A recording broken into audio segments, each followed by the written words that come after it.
So we're going to start out with the aromatics. In this case, it's going to be some onion, some jalapeno. So usually I use about 2 medium-ish onions. This is a giant onion, so I just did this one, but it's about this much. And this is about 3 jalapenos. You could do 4 if you like it really spicy. You could do 2 or less if you want it less spicy. And you can also just take out the seeds if you want it a little less spicy. So goes into the pot.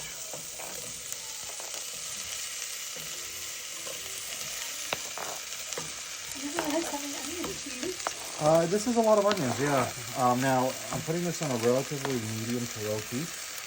We don't want all this to brown. We want this to really, we want this to sweat. So I'm kind of keeping it about here. I'll say about 5 o'clock. I'm also taking a heavy pinch of salt. Start bringing all that water out of there. That's going to sweat them out, make the onions soft, make the jalapeno soft. So you said we're trying not to fry the onions and the peppers, we just want to soften them. Correct. So we're keeping the heat nice and lowish. We're going to start, while we do that, we're going to start getting all our spices ready. So for something like this, I kind of use a basic garlic powder, onion powder, some smoked paprika. Really important, do not forget the cumin. You're going to want a heavy amount of all of this. In terms of measurements, I probably use 2 to 3 tablespoons of each. And a little garlic powder too? Yep, so we got that. But you could also play around with it. Add whatever spices you like. I know sometimes it's really good if you have like a chipotle powder, like some kind of like vegeta or adobo powder is really good, so all that works. So as you see, the onions have really kind of reduced down, so the peppers, you can see kind of like they're nice and translucent. It doesn't look like a lot of onions before, but yep, they are. Yep, they will down. Some good shrinkage. They're a little see-through, they're soft, which is exactly what we want. What we don't want is them to be fried. Now, spices, we got cumin. Don't have to be on that. This is where beans and cumin go really well together, so give this a solid amount. I like to do about this, and we'll taste for seasoning a little later. We'll do some garlic powder here. You could use fresh garlic if you want during the process. That's fine too. You could do both. That's also very good. I'll add probably more as I make this. Some smoked paprika. Again, has a nice little smoky touch to it. And my garlic powder, my onion powder, which I said I would have, but I think took a double garlic powder, so I can forget my onion powder in a second.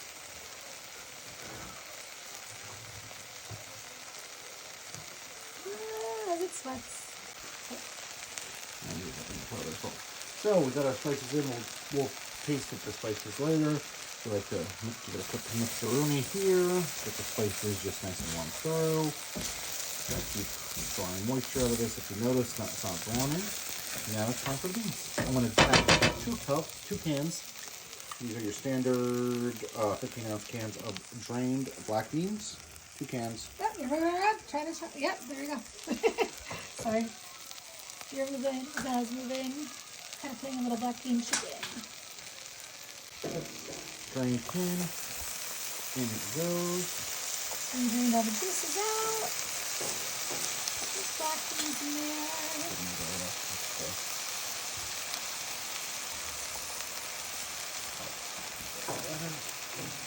And the can is going in. So these are 2 cans. 2 15-ounce cans. 15 ounces. 15.5 technically, but whatever. Okay, 15.5. Standard cans of black beans. These are ready for Walmart brands.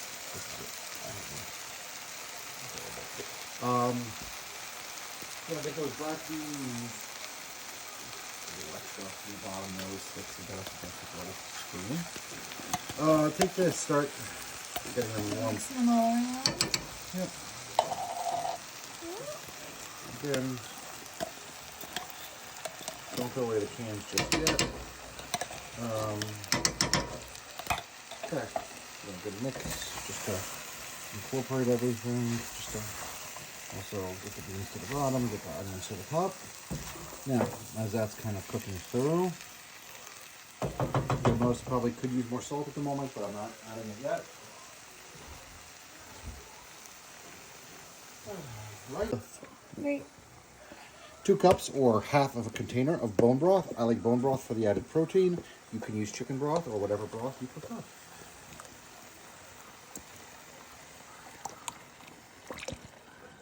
Okay.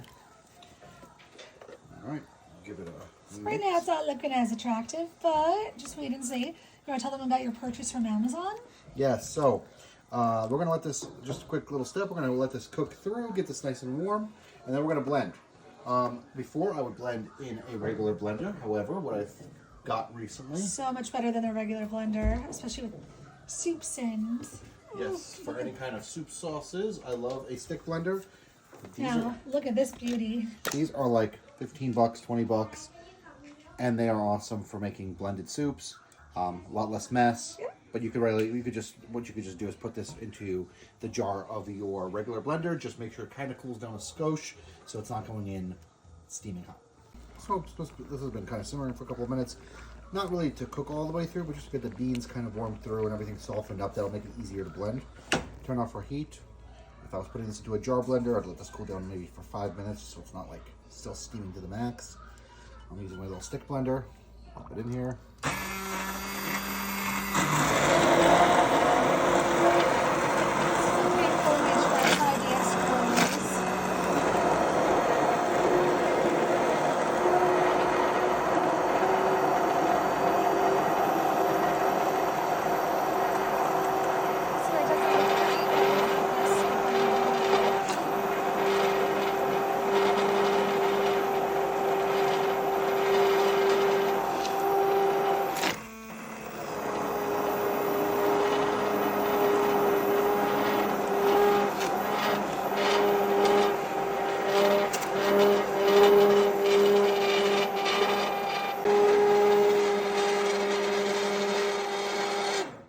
So it's got a nice liquidy consistency.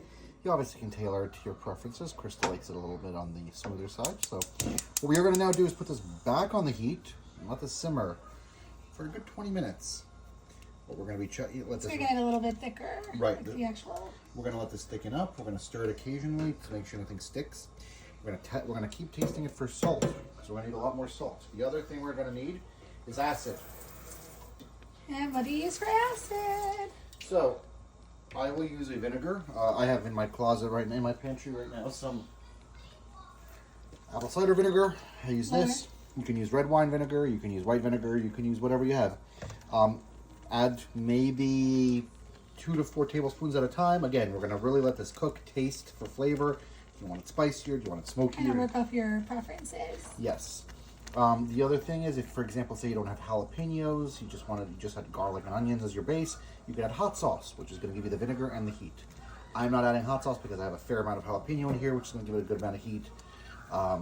But you could always tailor it to your tastes. Let this cook. We're going to let this cook for maybe 20 minutes. You'll see it, and we'll come back. You'll see how it's going to reduce down. It's going to look a little different. All right, see, it's nice and thick now. So it's thickened up nicely. Now we're testing it for seasoning, and this is why it's really important to test for seasoning, because Krista tried it and she said it's not quite the same as she likes. So we're going to add a little more vinegar. That's going to give it a little more pop, a little bit more brightness, which we really want. We are also going to add a little bit more of our spices kind of across the board. It's also not spicy. That happens. Sometimes peppers aren't as spicy. To amp up the spice, we're going to put a little cayenne pepper in here to help boost up the spiciness. Let's do it. A little more cayenne. Nice. To see him scraping the sides to really incorporate back in. That's going to help it thicken up and really get flavorful. All right, plating this. Oh, it's nice and thick. And my favorite, topping it with sour cream. Topping it with cheese. We didn't have any scallions, but usually I like to cut them up just to add a little color to the top. There you have it. It's delicious. Bon appetit.